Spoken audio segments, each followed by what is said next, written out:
Vous allez sur le site de Physique, 2ZIQ. Ensuite, vous allez sur le Physique App en ligne, c'est web.app. C'est un petit peu long pour faire charger la page. Et ensuite, on clique sur Continuer. Une fois qu'on est sur la première page, on peut retourner, moi j'ai déjà fait des choses dans Analyser, pour retrouver des choses que l'on a pu faire. On a un cahier d'expérience qu'on peut retrouver. Et nous, on va expérimenter analyse d'une vidéo. Soit on charge une vidéo à nous, soit on va chercher une vidéo différente. Mais voilà, j'ai cherché notre vidéo à nous, elle se charge en ligne.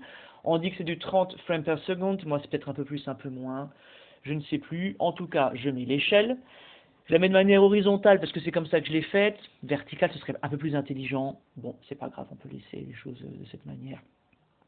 C'est du 1 mètre, je valide, ça change pas. On peut faire une image toutes les 4 images, ça c'est franchement pas mal en 30 fps. Et ensuite, on va dans le pointage. Dans le pointage, on prend notre petite cible et on la met sur notre egg drop.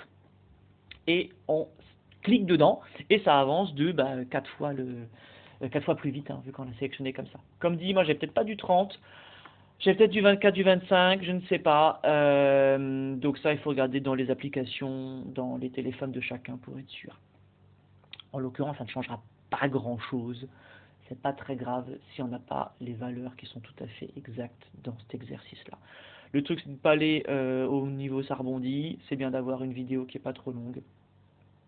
On va ensuite dans l'analyse. Avant l'analyse, on peut prendre une petite photo. Donc l'image est rajoutée.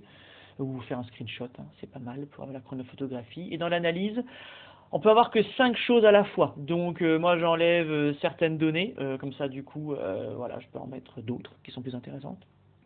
Par exemple la vitesse directement, tant qu'à faire, même si on la calcule après dans certaines choses. Pour l'énergie, pareil, on peut aussi calculer directement l'énergie en mettant la masse. Mais ça, voilà, moi je ne faisais jamais jusqu'à présent. On ne peut pas en faire plus que 5, mais voilà, c'est des choses qu'on peut faire directement. Ensuite, ce qu'on peut faire, le plus important certainement, c'est exporter. On peut exporter ces données. Différentes manières d'exporter. On peut l'exporter en Python, directement. On peut aussi l'exporter en CSV pour tout ce qui est Excel. Et enfin, on peut aussi prendre des photos, ça peut être bien de l'avoir sous format de photo pour une raison ou une autre, ou en QR code. Et voilà, différentes manières d'exporter les données et de les exploiter grâce à Physique en ligne.